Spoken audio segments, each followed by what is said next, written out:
राजधानी भोपाल से खबर, जहां पर डेंगू ने रफ्तार पकड़ ली है। लगातार डेंगू के मामले भोपाल में बढ़ते जा रहे हैं। डेंगू मरीजों की संख्या की बात करें तो देखिए 170 के पार जा पहुंची है। यह आंकड़ा लगातार बढ़ता जा रहा है। अगस्त के महीने में ही अब तक 60 मरीज डेंगू के मिल चुके हैं, तो जुलाई के महीने में 51 डेंगू के मरीज मिले हैं और ये ग्राफ लगातार डेंगू का बढ़ता जा रहा है। आपको बता दें, जुलाई के महीने में 51 डेंगू के मरीज मिले हैं और ज्यादा जानकारी के साथ अतुल भी जुड़ चुके हैं। अतुल, अगर डेंगू की बात करें तो लगातार अपने पैर पसार रहा है। ताजा आंकड़े क्या कुछ हैं और इसके लिए कितने बेहतर इंतजाम?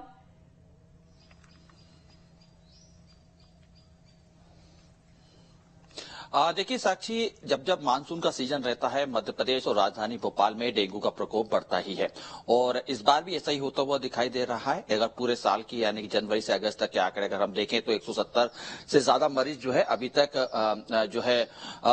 भोपाल में मिल चुके हैं। अगर मैं अगस्त के ही आंकड़े की बात करूं तो लगभग 61 के करीब ये पहुंच रहा है। 50 के लगभग जुलाई का आंकड़ा ये रहा। तो ऐसे में इस बात को हम मान सकते हैं कि जिस तरीके से तेजी से रफ्तार राजधानी भोपाल में डेंगू की बढ़ रही है, अगर इसके ऊपर जल्द से जल्द लगाम नहीं लगाया गया तो ये बेकाबू होता हुआ दिखाई देगा। हालांकि देखिए, अगर जिस तरीके से हम स्वास्थ्य विभाग और नगर निगम अमले और जिला प्रशासन की अगर बात करें तो उनका यही कहना है कि तमाम जो टीमें हैं वो जो है डेंगू के लावा का सर्वे कर रही है, उसको नष्ट कर रही है। फॉग की मशीन चलाई जा रही है, छिड़काव किया जा रहा है दवाइयों का, लेकिन उसके बावजूद भी जिस तरीके से तस्वीरें हमें दिख रही है, यानी कि एक बड़ा आंकड़ा है जो अगस्त माह में सामने दिख रहा है डेंगू के मरीज का। ऐसे में क्योंकि कई लोगों से जब हम देखे जमीनी स्तर पर अगर हमने देखा तो कहीं ना कहीं इस बात को कि जमीन ये तमाम जो दावे थे वो सिर्फ कागजों पर अधिकांश जगह दिखे। राजधानी भोपाल का एक बड़ा ऐसा हिस्सा है जहां पे फॉग मशीन नहीं पहुंच रही है, यानी कि मच्छरों को नष्ट करने की जो धुआं चलता है वो नहीं पहुंच पा रही है। इसके अलावा कई ऐसे क्षेत्र है कि डेंगू के मरीज तो मिल रहे हैं लेकिन वहां पे दवाइयों का छिड़काव या लावे का सर्च नहीं किया जा रहा है, जिसकी वजह से स्थिति और भी भयावह होती हुई दिखाई देगी। देखिए साथ ही इस बात को समझना होगा कि स्वास्थ्य अमले के साथ साथ आम लोगों को भी अपनी जिम्मेदारी संभालनी होगी और तय करनी होगी, क्योंकि न केवल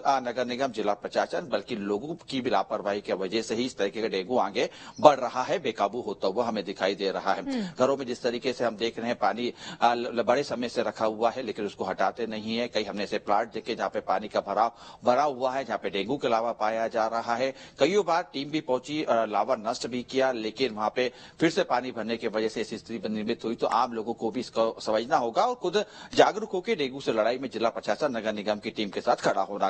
बहरहाल लेकिन देखिए कहीं ना कहीं इस बात का हमें यहाँ पे जरूर जिक्र करना होगा कि जिस तरीके से डेंगू के मरीज लगातार बढ़ रहे हैं राजधानी भोपाल में आने वाले समय में, क्योंकि अभी भी मानसून का थोड़ा सा वक्त बचा हुआ है, आधे से ज्यादा मानसून भले ही बीत गया हो लेकिन अभी भी चूंकि बचा हुआ है और ये सिलसिला लगभग डेंगू के मरीज का मिलने का सिलसिला अक्टूबर नवंबर तक चलता है। तो ऐसे में खुद जब तक डेंगू के लावे को नष्ट नहीं किया जा सकता, जब तक नहीं किया जाता तब तक एक बड़ी चुनौती जिला प्रशासन नगर निगम की टीम के साथ खड़ी होगी। बहरहाल लेकिन कहीं ना कहीं इस बात को जरूर हम कहेंगे, क्योंकि जिस तरीके से लगातार डेंगू भोपाल की बात करें तो कई ऐसे हॉट स्पॉट के रूप में तब्दील हो चुके हैं। खासतौर पर अगर हम देखें तो कटारा हिल्स एक ऐसा क्षेत्र है जहाँ पे डेंगू के कई मरीज मिल रहे हैं। बिल्कुल, इन इलाकों में ज्यादा तादाद में बिल्कुल मरीजों की संख्या देखी जा रही है और कहीं ना कहीं लोगों को भी जागरूक होने की जरूरत है। जिस तरह से आपने ये लापरवाही बताई है, इस पर ध्यान देना भी बहुत जरूरी है। बहुत शुक्रिया अतुल जानकारी साझा करने के लिए। तो देखिए, डेंगू के मरीज लगातार बढ़ते जा रहे हैं।